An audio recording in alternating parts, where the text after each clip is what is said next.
Hello students, कैसे हैं आप सब। आई होप आप सब अच्छे होंगे। आईसीटी वर्चुअल क्लासरूम में आप सबका स्वागत है। मैं विकास, क्लास 7th का मैथ्स हम कर रहे हैं। चैप्टर है आपका सिंपल इक्वेशंस। इस चैप्टर को कंटिन्यू करना है, तो यहाँ पे इक्वेशन कैसे सॉल्व करना है ये हम डिस्कस कर रहे थे। कुछ क्वेश्चन प्रैक्टिस किए हैं, तो चलिए चलते हैं स्मार्ट बोर्ड पे और कुछ क्वेश्चंस और हम यहाँ पे प्रैक्टिस करेंगे आज। तो बच्चों, सिंपल इक्वेशंस जैसा कि आप देख पा रहे हैं, चैप्टर का नाम है। यहाँ पे अब हम क्या करेंगे, हमें कुछ इक्वेशंस कंस्ट्रक्ट करनी है। ठीक है, इक्वेशन क्या बना पाएंगे, तो construct 3 equation starting with x is equal to 2।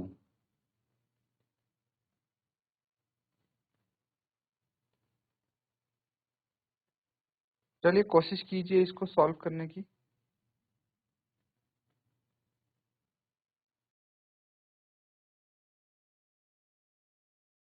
तो बच्चों यहाँ पे देखिए, हम क्या कर सकते हैं इसको समझेंगे। जो क्वेश्चन है इस पे बेस्ड है, तो थोड़ा हम डिस्कस कर लेते हैं पहले, उसके बाद सॉल्व करेंगे। ये बेसिकली आपको क्या बोलने की कोशिश की जा रही है कि जो हमारे पास सॉल्यूशन है, ठीक है, आपको सॉल्यूशन दिया है और सॉल्यूशन से इक्वेशन बनानी है। कैसे बना सकते हैं, है ना, उल्टा प्रोसेस करना है। अभी तक आपको इक्वेशन दी हुई थी, उससे हम सॉल्यूशन तक पहुंच रहे थे। अलग अलग मेथड्स थे हमारे पास, और लास्ट में हमने ट्रांसपोज मेथड का यूज करके सॉल्व किया। ठीक है, तो अब इसको समझते हैं। Generally we drive the solution from equation to the solution. तो हम क्या करते हैं, जनरली तो यही रहता है हमेशा कि एक इक्वेशन दी होती है और उसको हम सॉल्व करके सॉल्यूशन तक पहुंचते हैं। We drive the equation from the solution of equation. ये भी होता है कई बार कि सॉल्यूशन से इक्वेशन तक पहुंचना होता है। मतलब इक्वेशन दी है, सॉल्यूशन तक पहुंचना है, ये तो नॉर्मल पाथ है जैसे अभी तक आप करते आए हैं। लेकिन अगर सॉल्यूशन दिया है, इक्वेशन तक पहुंचना है, तो ये रिवर्स पाथ, ठीक है, उल्टा हमें रास्ता अपनाना पड़ेगा। तो कैसे कर सकते हैं, चलिए देखते हैं। जैसे आपको यहाँ पे दिया है x is equal to 7, x is equal to 7, find the equation. इसकी इक्वेशन क्या हो सकती है ये समझेंगे। तो x इज इक्वल टू 7 है ना। तो जैसे बैलेंसिंग करते थे हम, याद है, बैलेंसिंग मेथड याद है, उसी का रिवर्स हम यहाँ पे करने की कोशिश कर रहे हैं। तो देखिए हमने क्या किया, 5 दोनों तरफ ऐड कर दिया। तो 5 दोनों तरफ ऐड कर दिया, तो हमारे पास लेफ्ट हैंड साइड आ गया x+5, राइट हैंड साइड 7+5 12 हो गया। ये क्या है, एक इक्वेशन है x इज इक्वल टू 7 के लिए। अब जरूरी नहीं है कि सेम तरीका हो, है ना। हमारे पास नंबर्स अलग अलग हो सकते हैं, अलग अलग नंबर्स ऐड कर सकते हैं, ऑपरेशन अलग कर सकते हैं, एडिशन की जगह सब्ट्रैक्ट कर सकते हैं, मल्टीप्लाई कर सकते हैं। तो अलग अलग हमारे पास इक्वेशन आ सकती हैं। बहुत वैरायटी है इसको सॉल्व करने की, ये समझिए। ठीक है, दूसरा तरीका क्या है x इज इक्वल टू 7 को सॉल्व करने का, ये समझेंगे। जैसे x इज इक्वल टू 7 है, दोनों तरफ अगर मैं 3 से मल्टीप्लाई कर दूं ऐड ना करके, तो भी इक्वेशन बनेगी, ऐसी कोई दिक्कत नहीं है। मल्टीप्लाई किया है, ये 3x इज इक्वल टू 21 आया है, तो ये भी एक इक्वेशन है x इज इक्वल टू 7 के लिए। और ऐसी बहुत सारी इक्वेशंस हमें मिल सकती हैं। नोट डाउन कर लीजिए इसको।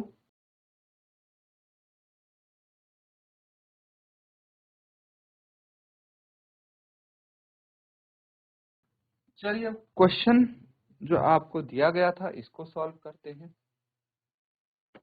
है ना।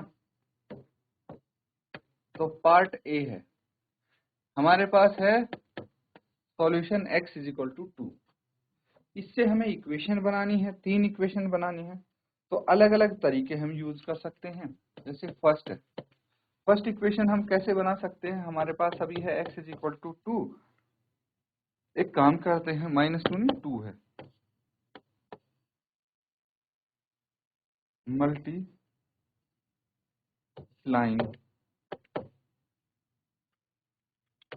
Both sides by 10। 5 से भी कर सकते हैं आप, 8 से भी कर सकते हैं, 3 से भी, किसी से भी कर सकते हैं, कोई दिक्कत नहीं है। मैंने 10 से मल्टीप्लाई किया तो यहाँ पे क्या आ गया, 10 into x is equal to 2 into 10, क्या आ गया, 10x इज इक्वल टू 20। क्या आ गया, 10x इज इक्वल टू 20। ये इक्वेशन होगी। और ऑपरेशन करना चाहें और भी कर सकते हैं आप। Add 3 to both sides. अब सब्ट्रैक्ट करना चाहें सब्ट्रैक्ट भी कर सकते हैं। ये क्या आ जाएगा, ये आ जाएगा आपके पास 10x plus 3 is equal to 20 plus 3, ये 10x plus 3 is equal to 23। Equation होगी ये इससे, है ना, नोट कर लेंगे। अब कितनी ही इक्वेशन आप बना सकते हैं, 3 बोला है ना, इस सॉल्यूशन से आप 5, 10, 50 कितनी इक्वेशन बना सकते हैं, आपके ऊपर है ये, ठीक है।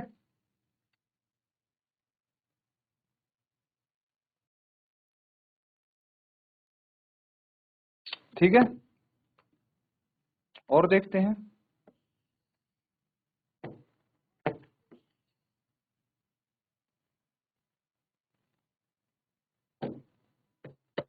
दूसरी इक्वेशन कैसे मिल सकती है, हम क्या करेंगे, डिवाइड बोथ साइड्स बाय 2। ठीक है, अगर हम ऐसा करेंगे तो यहाँ पे x by 2 is equal to 2 by 2, क्या आ जाएगा, x by 2 is equal to 1, है ना, ये कैंसिल आउट होके। अब हम क्या करेंगे, एड 5 टू बोथ साइड्स। कोई भी ऑपरेशन कर दीजिए, कोई दिक्कत नहीं है। x by 2 plus 5 is equal to 1 plus 5, क्या आ जाएगा ये, x by 2 plus 5 is equal to 6। ये आ गया, है ना, नोट कर लेंगे। एक और देखिए,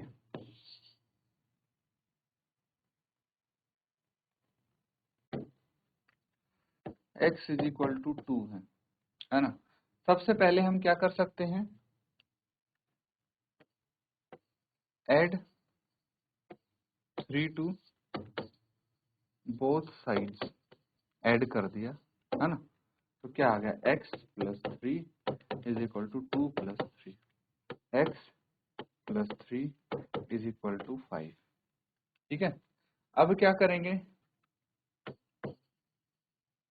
मल्टीप्लाई 4 टू बोथ साइड्स। तो 4 यहाँ मल्टीप्लाई किया इज इक्वल टू 5 इंटू 4, क्या आ जाएगा, 4x plus 3 is equal to 20। Answer हो गया, नोट कर लीजिए।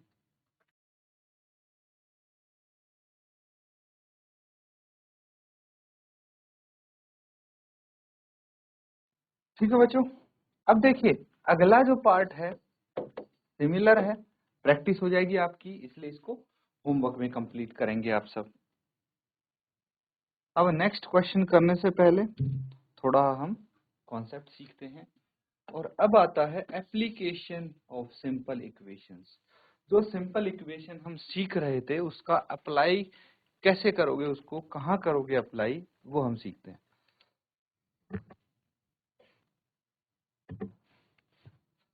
तो सबसे पहले समझिए, simple equations are used to solve daily life problem.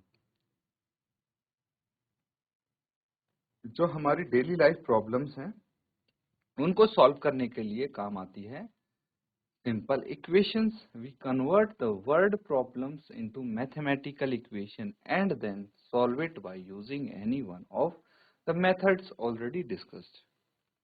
तो यहाँ पे बेसिकली ये बताया जा रहा है कि आपको कुछ वर्ड प्रॉब्लम्स आपके सामने होती हैं, उनको इक्वेशन बना के और किसी भी एक मेथड से जो यहाँ पे हमने सीखे हैं उनसे हम सॉल्व करेंगे। The procedure to translate a word problem in form of an equation is known as formulation of the problem. और ऐसा प्रोसेस ठीक है, ऐसा तरीका जो एक वर्ड प्रॉब्लम को, ठीक है, इक्वेशन में बदल दे, उसको बोलते हैं फॉर्मुलेशन ऑफ द प्रॉब्लम। ठीक है, ये समझें। Thus the process of solving a word problem consists of two parts। दो पार्ट्स हैं उसके। सबसे पहले इक्वेशन फॉर्म करेंगे, फॉर्मुलेशन ऑफ इक्वेशन, और दूसरा है सॉल्यूशन तक पहुंचेंगे जब इक्वेशन बन जाएगी। ठीक है, तो अभी तक हम क्या कर रहे थे, हमें डायरेक्ट इक्वेशन दी थी, मतलब फॉर्मुलेशन हो चुका था इक्वेशन का, उसको हम सॉल्व करना सीख रहे थे। अब जो वर्ड प्रॉब्लम है उससे फॉर्मुलेशन करना भी सीखेंगे हम। तो सबसे पहले पहला स्टेप, ये स्टेप बाय स्टेप प्रोसेस है, ध्यान से समझेंगे।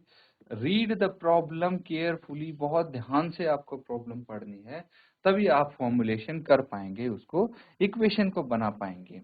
और उसके बाद नोट करना है व्हाट इज गिवन।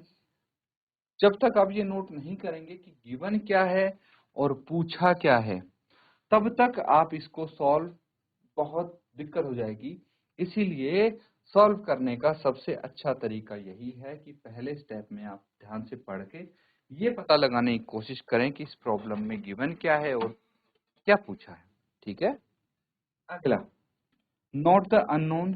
जो क्वांटिटी वहां पे बताई नहीं गई, दर्शाई नहीं गई, उसको नोट करेंगे, अननोन क्वांटिटी को किसी भी वेरिएबल से। ये अल्फाबेट जो हैं इनको वेरिएबल हम बोलते हैं। Translate the statements of problem into mathematical statements. ठीक है, और फिर जो स्टेटमेंट दी है उनको मैथमेटिकल स्टेटमेंट में ट्रांसफॉर्म करेंगे। अब जब हम वर्ड प्रॉब्लम को सॉल्व करेंगे तब आप ये रूल अप्लाई करेंगे, तो इसलिए अच्छे से इनको नोट कर लीजिए।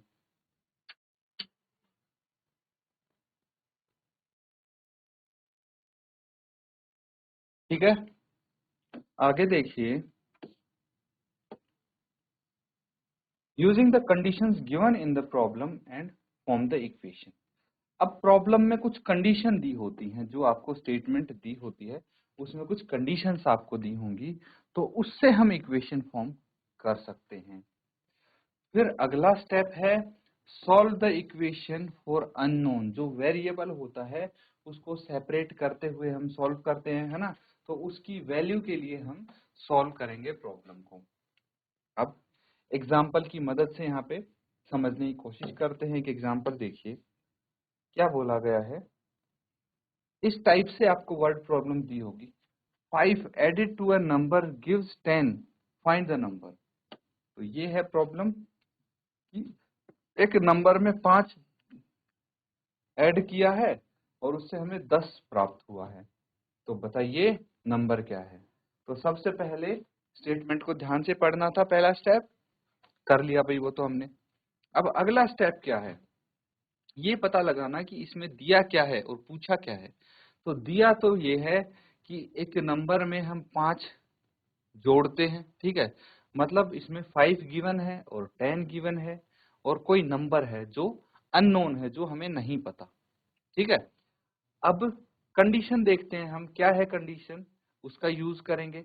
तो कंडीशन ये है कि जब हम किसी भी नंबर में 5 जोड़ेंगे तो 10 मिलेगा हमें। अब किसी भी नंबर मतलब कोई वेरिएबल हम लेंगे उस नंबर की जगह, तो हम बोल सकते हैं suppose the required number be x. मान लो रिक्वायर्ड नंबर एक्स, एक्स की जगह y z a b c कुछ भी ले सकते हैं, सब वेरिएबल हैं। ठीक है, तो अगर हमने रिक्वायर्ड नंबर को एक्स मान लिया तो ये कंडीशन आपको दी है कि when 5 is added to number we get 10। तो इस कंडीशन की हेल्प से हम इक्वेशन बना देंगे कि x में 5 जोड़ दिया और इक्वल टू किसके आया है 10 के। ये एक इक्वेशन बन गई। अब ये फॉर्मुलेशन हो चुका है हमारे स्टेटमेंट का, प्रॉब्लम का। अब इसको सॉल्व करेंगे x के लिए, क्योंकि x अननोन है। तो x is equal to 10 minus 5। क्यों? क्योंकि जो 5 है x के साथ प्लस में है, राइट साइड हम ट्रांसपोज कर देंगे 5 को और ये साइन चेंज होके माइनस में हो जाएगा। नोट कीजिए, फिर आगे करते हैं।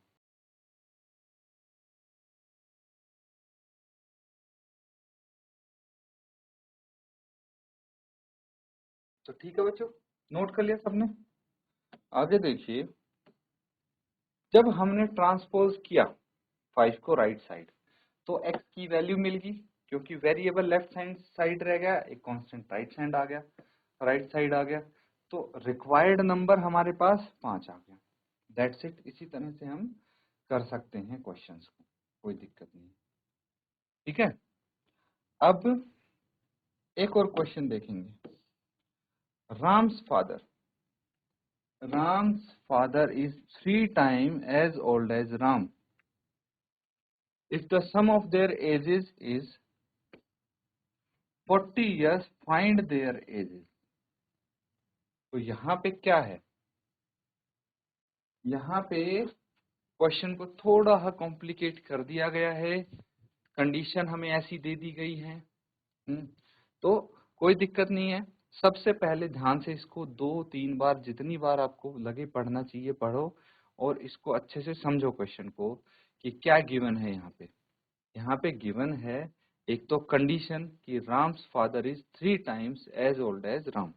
ये कंडीशन गिवन है कि राम के जो पिताजी हैं वो राम की एज के, उनकी एज कितनी है, राम के पिताजी की एज जितनी राम की एज है उससे 3 गुना अधिक एज है। ठीक है। If the sum of their ages is 40, और राम और उसके पिताजी की एज 40 ईयर्स है, तो उनकी एजेस बताइए। तो अननोन वेरिएबल क्या है, अननोन चीज क्या है यहाँ पे कि age of Ram and age of Ram's father. Given क्या है कि राम और उसके फादर की एज का सम 40 ईयर्स है। कंडीशन क्या गिवन है, एक तो यही गिवन है कि उन दोनों की एज का सम 40 ईयर्स है, और दूसरी है कि राम अपने फादर की एज से, राम के फादर राम की एज से 3 times ओल्ड है। ठीक है। अब गिवन पता है, क्या नहीं पता वो भी हमें पता लग गया। तो सबसे पहले क्या करेंगे, जो नहीं पता है उसको एक वेरिएबल मान लेंगे। अब यहाँ पे 2 चीज नहीं पता, सबसे बड़ी दिक्कत यही आती है। 2 चीज क्या क्या नहीं पता, जो राम के फादर हैं उनकी एज भी नहीं पता और राम की एज भी नहीं पता। तो हम किसको क्या मानेंगे, तो सुटेबल यही रहेगा कि जो राम के फादर हैं वो 3 times है। यहाँ पे एक कंडीशन आ गई है ना, तो इसीलिए सबसे सेफ रहेगा कि जो राम है, जिसमें कोई कंडीशन नहीं है अभी तक, उसकी एज x मान लेते हैं हम। ठीक है। उसके बाद राम एज अगर x होगी तो राम के फादर की एज कितनी हो जाएगी, 3x। ये कंडीशन गिवन है, राम की एज x ईयर्स है तो राम के फादर की एज 3x होगी। अब बोला गया है some of their ages is 40 years, तो पहले हम राम और राम की फादर की एज निकाल लेते हैं, जो कि है x + 3x। Now the sum of their ages is given as 40 years. तो उनकी जो एज का सम है, ये कंडीशन हमें दी है कि 40 ईयर्स है। तो we have the equation x + 3x क्या है, उन दोनों की एज का सम, ये गिवन है 40 ईयर्स। तो हमने एक इक्वेशन फॉर्मुलेट कर ली। अब इसी को हम यहाँ पे सॉल्व करेंगे। क्या करेंगे, सॉल्व करेंगे बच्चों। तो अब क्या, कैसे सॉल्व करेंगे, वही सेम मेथड। तो सबसे पहले x + 3x = 40 है, तो हम लेफ्ट हैंड साइड देखिए, x वाली टर्म है तो x, दोनों टर्म्स में x है तो हम ऐड कर सकते हैं इनको, ये 4x आ जाएगा। फिर डिवाइड बोथ साइड बाय 4, या फिर 4 को राइट साइड ट्रांसपोज कर दीजिए, तो क्या आ जाएगा आपके पास है। देखिए मैंने दोनों साइड यहाँ पे डिवाइड किया, इस 4 से ये 4 कट गया और इस 4 से ये 40 कट के 10 आ जाएगा। तो फाइनली आपका आंसर कितना आया, 10। x की वैल्यू 10 है, मतलब x क्या था यहाँ पे, राम की एज। तो राम्स एज इज 10 ईयर्स। उनके फादर की एज भी पूछी गई है हमसे, तो वो 3 times राम की एज है, यानी 3 × 10 दैट्स 30 ईयर्स। ये आंसर आ गए हैं, नोट कर लेंगे इनको। तो बच्चों यहाँ पे हमने सीखा है कि इक्वेशन जो आपको पहले स्टेटमेंट जो गिवन है, उस स्टेटमेंट का यूज करते हुए इक्वेशन को कैसे फॉर्मुलेट करेंगे, इसके हमने अलग अलग 5 स्टेप्स में सीखने की कोशिश की है। तो उसको अच्छे से रिवाइज करें आप, और हमने कुछ एग्जांपल्स भी किए हैं, इनको भी अच्छे से समझें और रिवाइज करेंगे घर पे। इसी के साथ आज का सेशन यहाँ पे एंड करेंगे। Thank you and have a nice day.